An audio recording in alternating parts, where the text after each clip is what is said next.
Zyrex sat on his throne made of rare metals taken from conquered worlds. His red eyes glowed in the dim light of the grand hall. Guards with sharp weapons stood along the walls. They did not move or speak. They knew better than to draw the attention of their king. Zyrex was not like other members of his Krathian species. Where they were tall and strong, he was massive. Where they had natural armor, his was thicker. Where they could read minds at close range, he could do so from across a room. These gifts made him special. These gifts made him king. "Bring in the ambassador," Zyrex ordered, his voice low and rumbling. 2 guards opened the large doors. A thin, blue-skinned alien walked in. The ambassador from the planet Nebus tried to look brave, but his 3 eyes darted around the room looking for escape, routes that did not exist. "Your Majesty," the ambassador said with a bow. "I bring greetings from Nebus. We hope to discuss the terms of our—" "There are no terms," Zyrex interrupted. "Your planet will join my empire. You will give us half of everything you produce. Your strongest young ones will join my army. This is not a discussion." The ambassador's skin changed from blue to a pale white. "But Your Majesty, we are a peaceful people. We have little to offer. We only ask for mercy." Zyrex stood up. Even from across the room, he could feel the ambassador's fear. It tasted sweet in his mind. With a simple thought, he pushed into the alien's consciousness. The ambassador fell to his knees, his 3 eyes wide with pain. "You misunderstand," Zyrex said calmly, walking down the steps from his throne. "I do not ask. I take." The guards did not react as Zyrex placed a large, clawed hand on the ambassador's head. They had seen this many times before.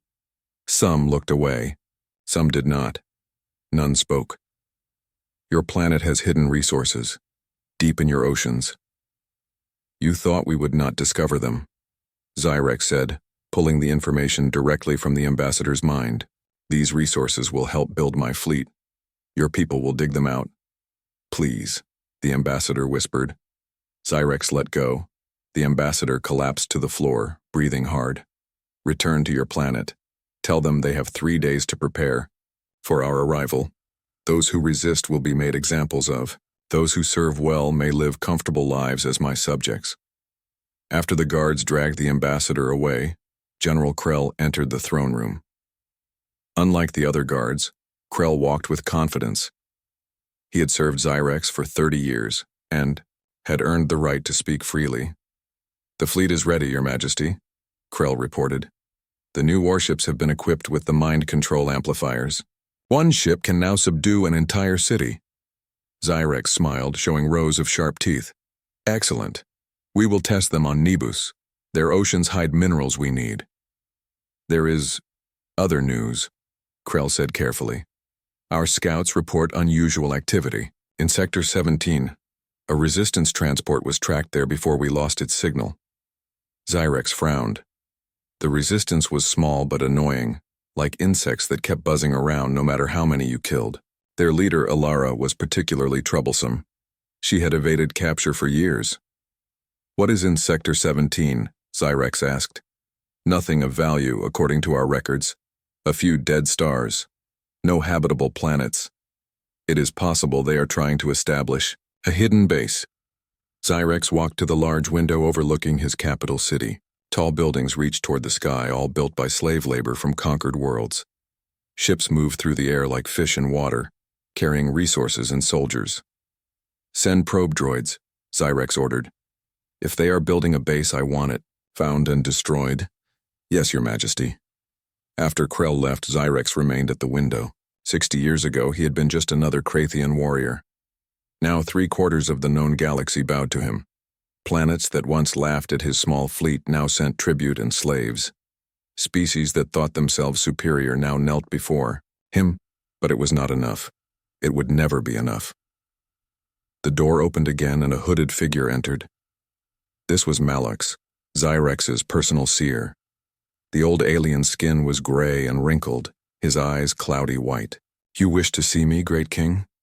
Malux asked, his voice barely above a whisper. "The dreams have returned," Zyrex said. 3 nights now. I see a great ship, silent in the dark. I feel something stirring. something that should remain asleep. Malix closed his blind eyes. His hands moved in the air as if touching invisible strings. The cosmos speaks of change. The stars whisper of old enemies.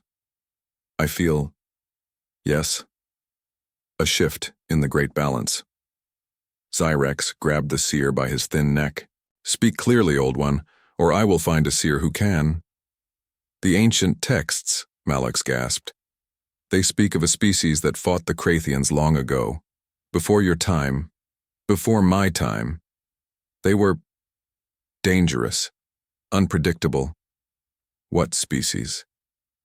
Xyrex demanded, loosening his grip slightly. They were called humans, from a small blue world at the edge of the galaxy. Xyrex dropped the seer. Humans? I have never heard of them. Their world was thought to be destroyed in the great stellar event. But if some survived, if they have been hiding all these years, Xyrex returned to his throne. Find everything we have on these humans, ancient records, stories, anything, and increase the number of probe droids to Sector 17. As Malix bowed and left, Xyrex felt something he had not felt in decades. Uncertainty. His empire was vast, his armies countless, but the dreams troubled him. In them, metal coffins opened. In the darkness of space, and creatures with dull teeth and no claws emerged. They should not have been frightening. They looked weak. Yet in the dreams, Xyrex ran from them. In the command center below the palace, General Krell watched as probe droids were launched toward Sector 17. The resistance was growing bolder, and Xyrex was growing more paranoid. The latest conquered worlds were not fully under control. Resources were being stretched thin. Little did he know that across the galaxy, aboard a small resistance ship, a reptilian alien named Thrix was racing toward coordinates given to him by Alara.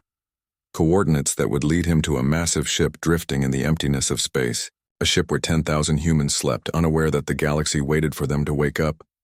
And in one of the countless sleep chambers aboard that silent vessel, Security Officer John Martinez dreamed of Earth, not knowing he would soon wake to a universe where his species was both a legend and the last hope against a tyrant who ruled the stars. The USS Horizon floated silently through the empty blackness of space. For 300 years, the massive ship had drifted off course, its original mission long forgotten. Inside the huge vessel, 10,000 humans slept in cold metal boxes. They did not age. They did not dream. They simply waited. Iris, the ship's computer system, monitored everything. It checked the life support systems. It made small course changes to avoid asteroids and space debris. It watched over the sleeping humans like a mother watching her children. Warning. Unknown object approaching, Iris announced to the empty control room. No one was awake to hear the warning. Initiating emergency protocols. In a distant part of the ship, a cryo chamber hissed as it began to warm up. Frost melted off the clear top. Inside, a man with short brown hair and a strong jaw began to stir. John Martinez had been asleep for 3 centuries, but to him, it felt like he had just closed his eyes. The chamber opened with a soft click. John sat up slowly, his muscles weak from lack of use. He felt dizzy and confused. A nearby screen lit up with Iris's calm face. "Good morning, Security Officer Martinez," Iris said. "I apologize for the unexpected awakening. We have a situation that requires security personnel." John tried to speak, but his throat was dry. A small robot arm offered him a cup of water, which he drank quickly. "What's happening?" he finally asked, his voice rough. "An unknown vessel is approaching the horizon. It does not match any design in my database. I am awakening key personnel according to emergency protocols." John swung his legs over the side of the chamber. His body felt heavy, but the feeling was coming back to his limbs. "How long have we been asleep?" There was a slight pause before Iris answered. 327 years, 4 months and 16 days. The news hit John like a physical blow. Over 300 years. Everyone he had known on Earth was long dead. The world he had left behind was now ancient. "History. The others?" he asked. "I am currently reviving Captain Rodriguez, Chief Medical Officer Grant, and Engineering Specialist Cole." 496 additional crew members will be revived within the next 6 hours. In another section of the ship, Samantha, Cole was also waking up. Her chamber opened as she blinked against the bright lights. Her long blonde hair was matted to her head, and her fingers tingled as blood flow returned to normal. "Engineer Cole, your presence is required in the control room as soon as you are able," Iris informed her. Sam nodded weakly. 300 years. The thought was too big to process right now. She focused instead on the immediate task. Get up, get dressed, get to the control room. 2 hours later, John Martinez, Samantha Cole, Lisa Rodriguez, and Peter Grant gathered in the Horizon's main control room. They all looked pale and tired, but their eyes were alert. The effects of cryosleep were wearing off. "Show us this vessel, Iris," Captain Rodriguez ordered. She was a short woman with determined eyes and an air of authority that even 3 centuries of sleep hadn't diminished. A large screen lit up, showing a small, sleek ship unlike anything they had seen before. It moved through space with strange, flowing movements, almost like it was swimming. "It will reach us in approximately 6 hours at current speed," Iris reported. "Weapons status?" John asked, falling back on his security training. "The Horizon has minimal defensive capabilities," Iris reminded him. "We are a colony ship, not a military vessel." Samantha studied the strange ship on the screen. "We could repurpose some of the mining equipment. The laser drills could be modified to serve as weapons if necessary." Captain Rodriguez nodded. "Do it. Martinez, I want you to organize our security personnel as they wake up. Dr. Grant, focus on reviving anyone with combat experience or technical skills we might need." "What about the rest of the colonists?" Dr. Grant asked. He was an older man, with gentle hands that belied his sharp mind. "We keep them in cryo for now," Rodriguez decided. "We don't know what we're facing, and we can't risk waking everyone until we're sure it's safe." As they left to carry out their orders, John paused at the door. "Captain, should we assume this is a first contact situation, or treat it as a threat?" Rodriguez looked again at the alien ship on the screen. "Both, Martinez. Hope for peace, prepare for war." Across the empty expanse of space, Thrix piloted his small vessel toward the human ship. His scaled hands moved quickly over the controls as he checked his sensors again. Imperial probe droids were in this sector. He had spotted them 2 cycles ago and had been taking evasive action ever since. Time was running out.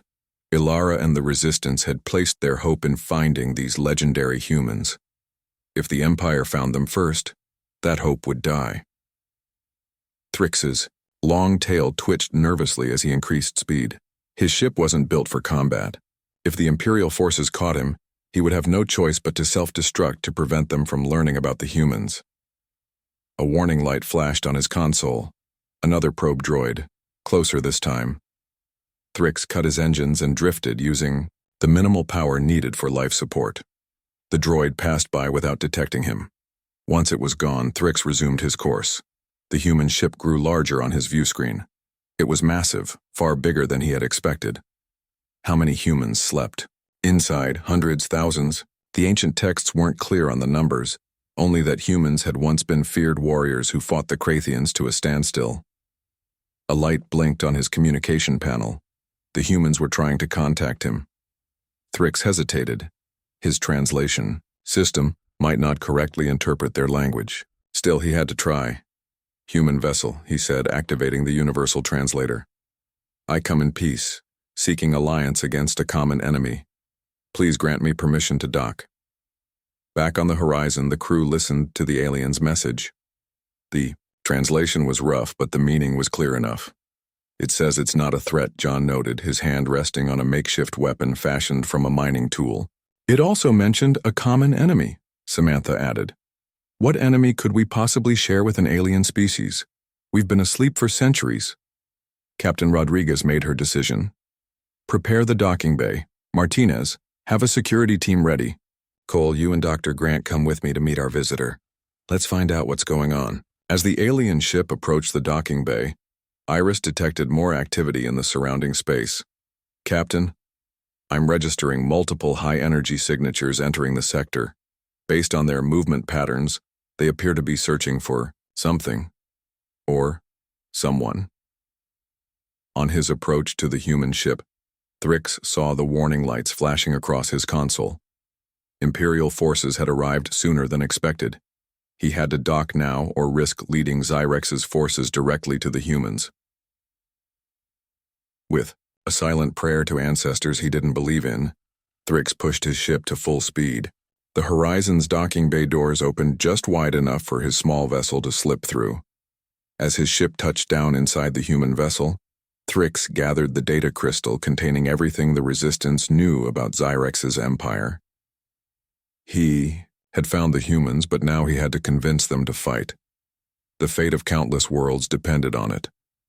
The airlock opened, and Thrix stepped out to meet the first humans seen in the galaxy for thousands of years. Behind him, unseen and undetected, for now Imperial probe droids began scanning the enormous ship that had awakened from its long sleep. Thrix stepped out of his ship and into the Horizon's docking bay. His reptilian eyes blinked against the bright lights.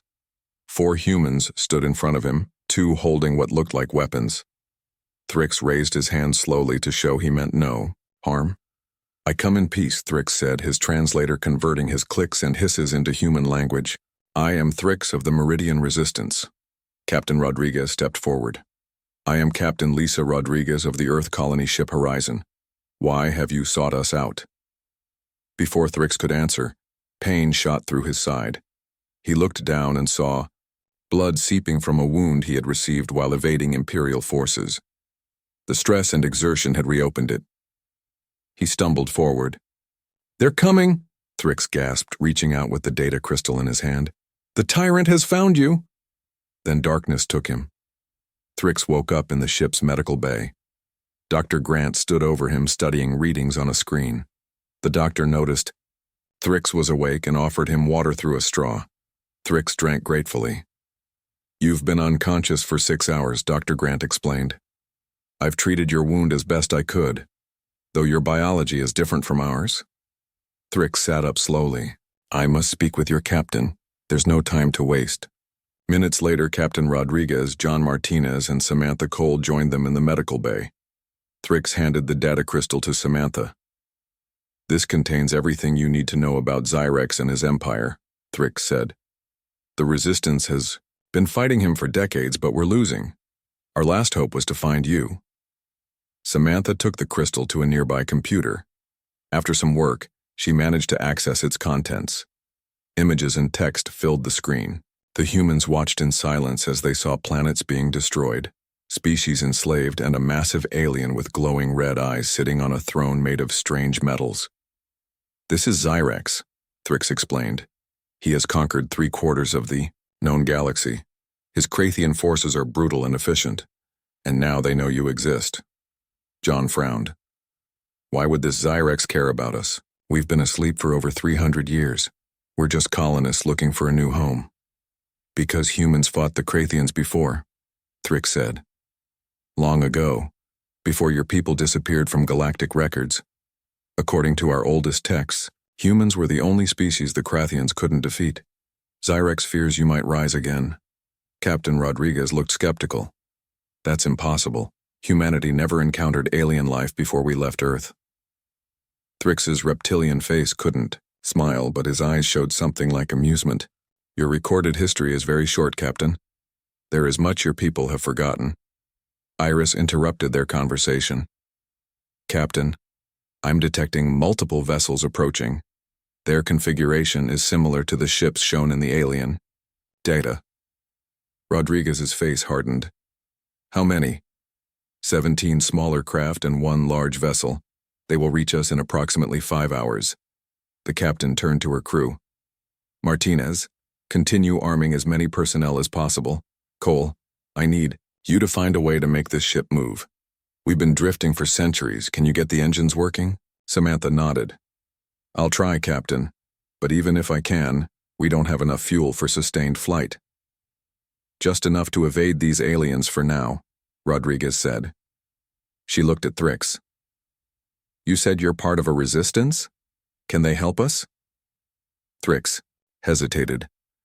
"The nearest resistance base is in the Proxima system, 3 days' journey at full speed. But I can send a message. If they receive it, they might send ships. Do it, Rodriguez ordered.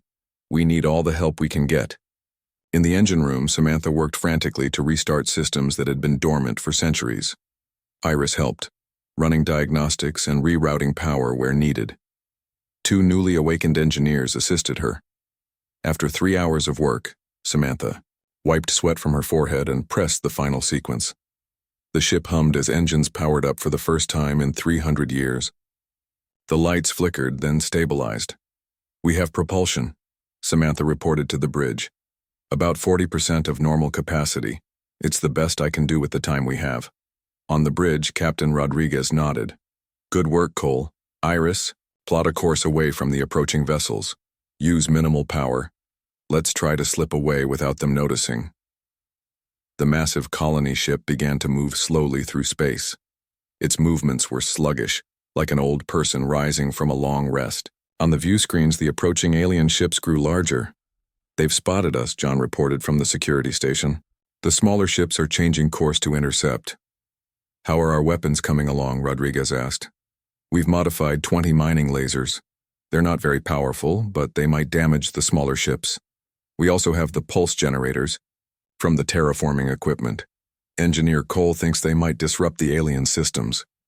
Rodriguez gripped the arms of her command chair. This isn't a warship. We were never meant to fight. Neither were we, Thrix said quietly. But Zyrex gives us no choice.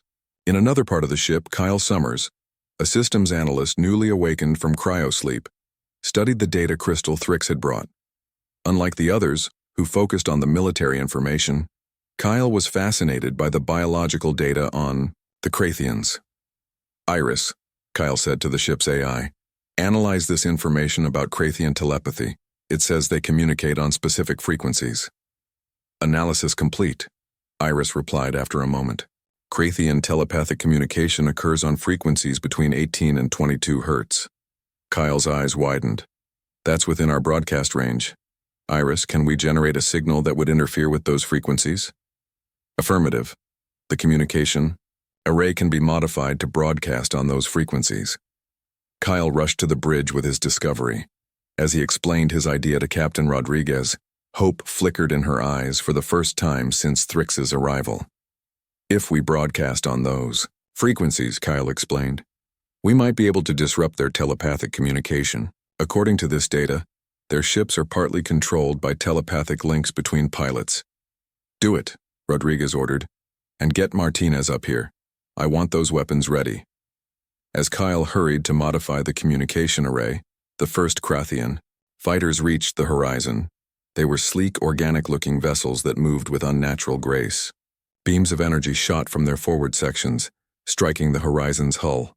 The ship shuddered. Alarms blared throughout the corridors. In the cryo chambers, hundreds of sleeping humans remained unaware of the battle raging around them. Hull, breach in Section 12, Iris reported calmly. Emergency systems activated, sealing affected areas. John Martinez entered the bridge, carrying one of the modified mining lasers. We're ready to fight back, Captain. Rodriguez nodded grimly. Target the lead ships. Let's show these aliens that humans aren't easy prey. As the Horizon's makeshift weapons fired their first shots, Kyle completed his modifications to the communication array. He activated the system, broadcasting a powerful signal on the Krathian telepathic frequencies. The effect was immediate and dramatic. The attacking ships suddenly lost their perfect formation. Several collided with each other. Others fired wildly into empty space. It's working, Kyle shouted. They can't coordinate their attacks. On the bridge, Captain Rodriguez allowed herself a small smile. Good work, Summers. Martinez, concentrate fire on the confused ships. Cole, give us more speed if you can. The battle was far from over.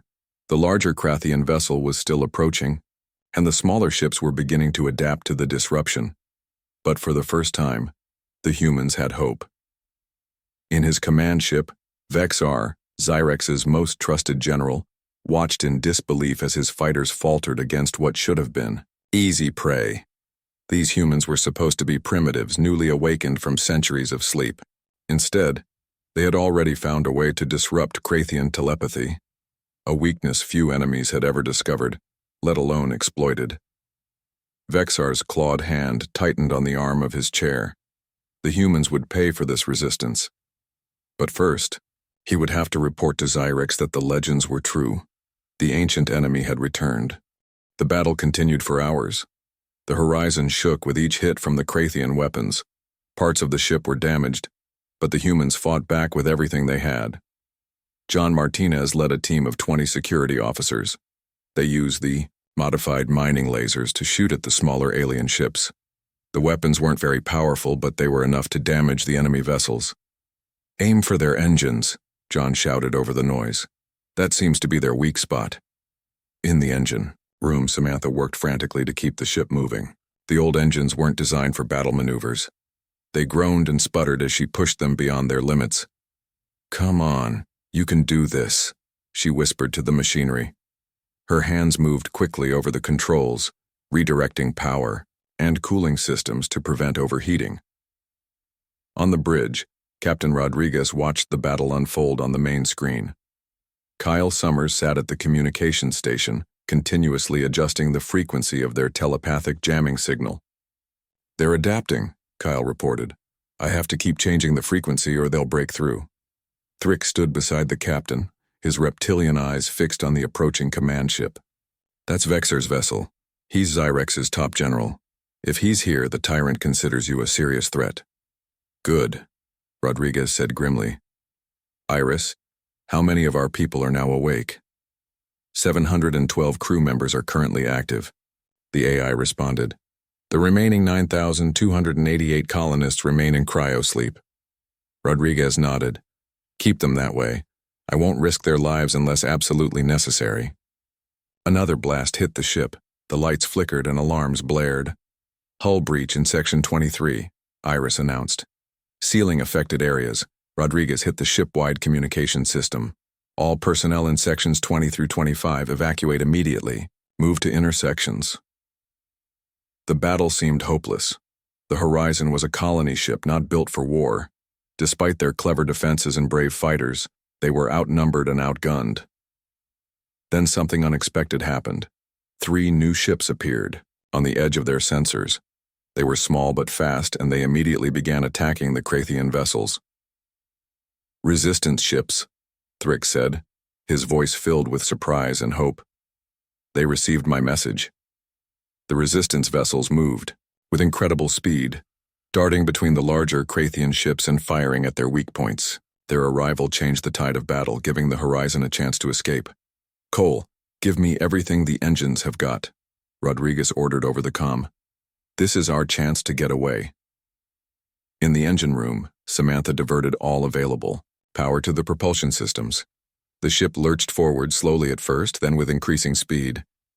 "We're moving, Captain," she reported. "But the engines won't hold this pace for long, maybe 30 minutes at most. Just get us out of their firing range," Rodriguez replied. The Horizon pushed forward, leaving the battle behind. The resistance ships covered their retreat, keeping the Krathian vessels occupied.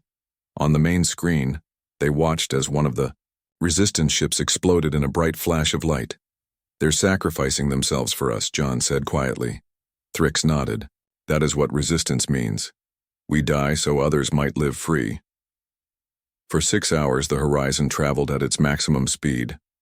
They put distance between themselves and the Krathian fleet, but everyone knew it was only temporary. Vexar would regroup and come after them with even more ships. In the ship's main conference room, Captain Rodriguez gathered her officers and Thrix. They needed a plan, and they needed it fast. "We can't keep running," Rodriguez began. "Our engines won't last, and we don't have enough supplies to keep everyone awake indefinitely. The resistance base in the Proxima system could offer shelter," Thrix suggested. "If we can reach it." John shook his head. "Even if we could, we'd be leading Xyrex's forces straight to your allies. They'd be wiped out." Kyle Summers, who had been quiet until now, spoke up. "I've been studying the Krathian biological data in Thrix's crystal. There's something interesting about their telepathy." Everyone turned to look at the young systems analyst. His eyes were red from lack of sleep, but they shined with excitement. "The Krathians aren't just using telepathy for communication," Kyle explained. Their entire society is built around it. Their ships, their weapons, even their computers are partly controlled by telepathic links. That's why our jamming worked so well, Samantha realized.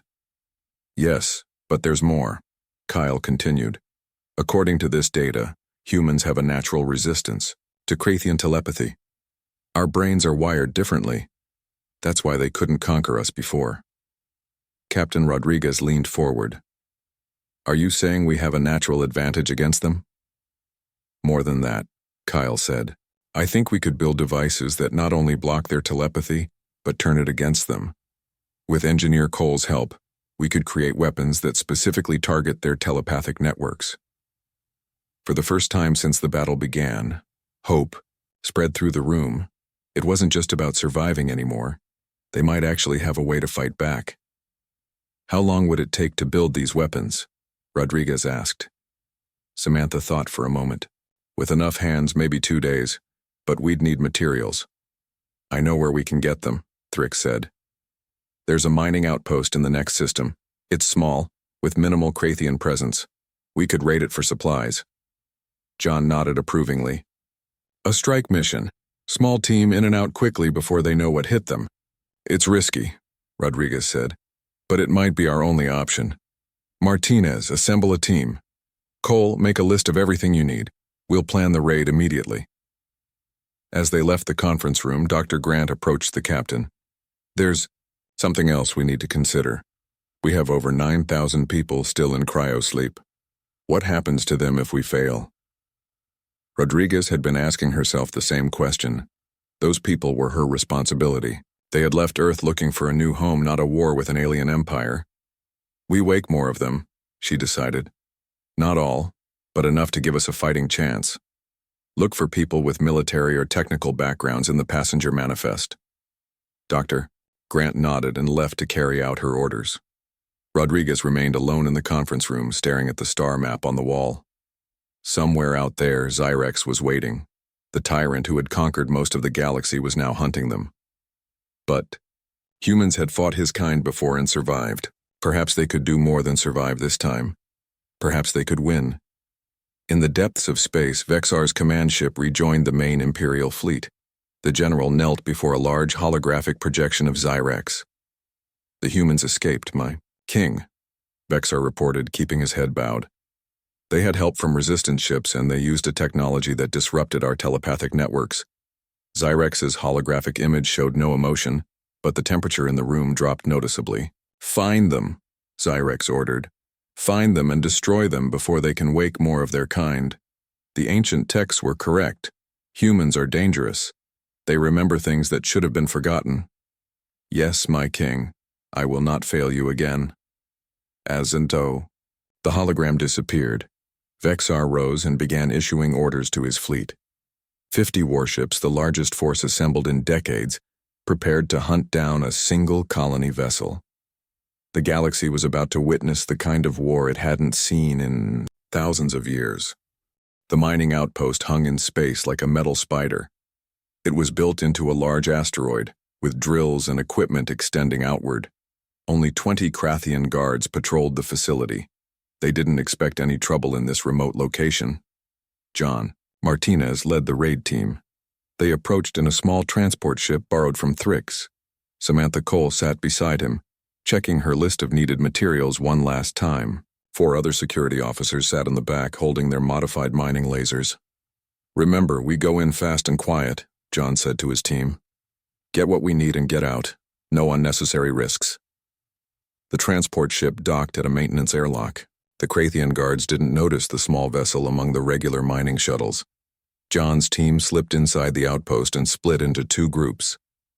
John and Samantha headed for the main storage area, while the others created a distraction in the opposite direction.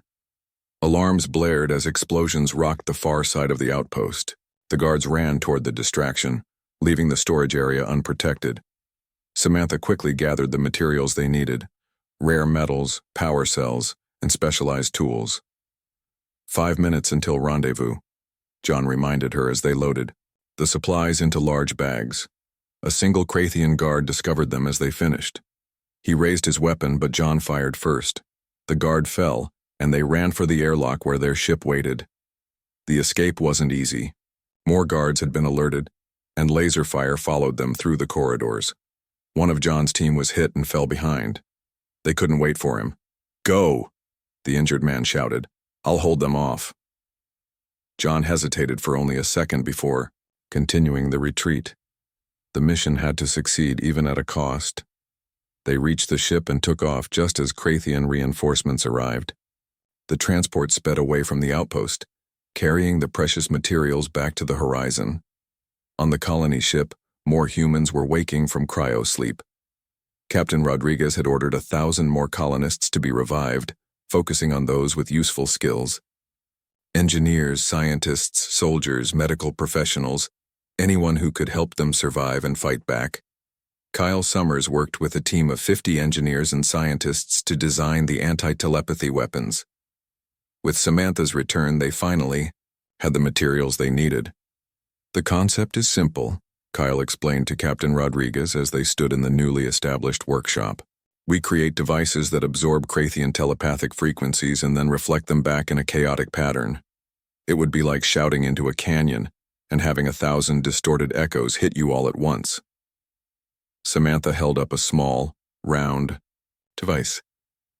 "This is our prototype. It's small enough to be fired from a launcher, but powerful enough to disrupt telepathic communication in a large area." "How many can you make?" Rodriguez asked. "With the materials we have? Maybe 100? "Not enough to stop Xyrex's entire fleet, but enough to give us a fighting chance." For 3 days, the horizon hid in a dense asteroid field while the humans prepared for war. They modified more mining equipment into weapons. They converted shuttles into fighters. Everyone worked around the clock, knowing that Xyrex's fleet was hunting them. Thrix received messages from the Resistance through encrypted channels. The news wasn't good. Xyrex had sent 50 warships to find the horizon. The Resistance was scattered and couldn't offer much help. The humans were largely on their own. On the 4th day, Iris detected the Imperial fleet approaching the asteroid field. "They found us," Captain Rodriguez announced to her officers. "We knew they would eventually. Now we see if our preparations were enough." The plan was desperate but simple. Instead of running, they would fight. The horizon would use the asteroids as cover while their small fighters attacked with the anti-telepathy weapons. If they could disrupt enough of the Imperial ships, they might be able to target Vexar's command vessel. John Martinez led the fighter pilots, 300 small ships, each carrying 2 humans and armed with makeshift weapons. They weren't soldiers. They were teachers, farmers, engineers. But they learned quickly and fought with determination. "Remember your training," John said, over the comm as they prepared to launch. "Use the asteroids for cover, hit and run, don't try to be heroes." Samantha remained on the horizon, keeping the engines ready in case they needed to run. Kyle monitored the effects of the anti-telepathy weapons. Captain Rodriguez stood on the bridge, ready to coordinate the battle. "All fighters, launch," she ordered. The small human vessels swarmed out of the horizon like angry bees from a hive. They scattered among the asteroids, waiting for the Imperial fleet to enter their trap. Vexar's massive command ship led the fleet into the asteroid field. The general was confident in his superior numbers and firepower. His sensors had detected the horizon hiding among the rocks. This time the humans wouldn't escape. "Spread out and find them," he ordered his captains. "I want that ship intact, if possible. Xyrex wishes to study their technology." The Imperial ships moved deeper into the asteroid field, splitting up to cover more ground. It was exactly what the humans had hoped for. Captain Rodriguez gave the signal, and the human fighters attacked. They darted from behind asteroids, fired their weapons, and disappeared again before the Krathian ships could respond. The anti-telepathy devices worked better than expected. Wherever they hit, Krathian ships lost coordination and control. On the bridge of his command ship, Vexar watched in growing horror as his fleet fell into chaos. Ship after ship reported telepathic disruption. Some fired on their own allies in confusion. Others drifted helplessly, their crews unable to maintain telepathic connections with their vessels. "Find the source of the disruption," Vexar shouted. "Destroy those human fighters." But the small, agile human vessels were hard to hit, especially when hiding among the asteroids. And with each successful attack, more Imperial ships were disabled. John led a squadron of fighters directly toward Vexar's command ship. They dodged enemy fire and launched their remaining anti-telepathy devices at the massive vessel. The devices, attached to the hull and activated, sending waves of disruptive energy throughout the ship. Vexar felt the effects immediately. The telepathic network that connected him to his crew and to Xyrex himself suddenly filled with noise and chaos.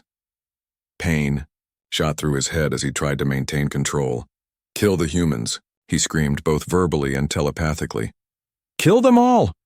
But his crew couldn't hear him through the telepathic noise. His ship began to drift, its systems failing without the telepathic control that guided them. On the horizon, Captain Rodriguez saw their opportunity. "All fighters, return to the ship. Cole, give us full power to weapons." The colony ship emerged from its hiding place among the asteroids. Its mining lasers, now modified into powerful weapons, targeted Vexar's drifting command ship. Beam after beam struck the Imperial vessel, cutting through its hull and destroying its engines. In a final desperate act, Vexar ordered his remaining ships to ram the horizon. Some obeyed, but most were too disabled to comply. 3 Imperial vessels managed to crash into the colony ship, causing significant damage. The horizon shuddered from the impacts. Fires broke out in multiple sections. But the humans fought to save their ship, sealing breaches and putting out fires with practiced efficiency. When the battle ended, half of Xyrex's fleet had been destroyed. The rest retreated, leaving their general behind. Vexar's command ship drifted lifeless among the asteroids, its crew dead or dying from life support failure. For the first time in 60 years, Xyrex's forces had been defeated. The news spread quickly through resistance channels. Species that had lived in fear began to hope again. If humans could defeat the Imperial fleet, perhaps the tyrant wasn't invincible after all. On the horizon, Captain Rodriguez addressed the awakened colonists. Despite their victory, she knew this was just the beginning. "Today we won a battle," she told them, "but the war is far from over. Xyrex still rules most of the galaxy. He'll send more ships, more soldiers. He'll never stop hunting us now." "So, what do we do?" someone asked. Rodriguez looked at the faces around her, humans who had left Earth seeking a peaceful new home, but had found war instead. "We fight," she said simply.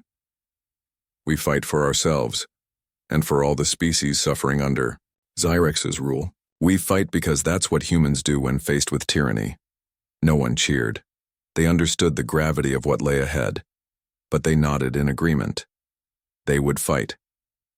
Across the galaxy in his palace throne room, Xyrex received the news of his fleet's defeat. For the first time in his long reign, the tyrant felt fear. The humans had returned just as the ancient texts had warned, and they remembered how to defeat Krathians. "Prepare all ships," Xyrex ordered his generals. "Recall forces from every corner of the Empire. The humans must be destroyed, no matter the cost." But as his generals hurried to obey, Xyrex knew that something had changed in the galaxy. The legend of the humans would spread. Hope would grow. Resistance would strengthen. The age of his unchallenged rule was over. The war for the galaxy had begun.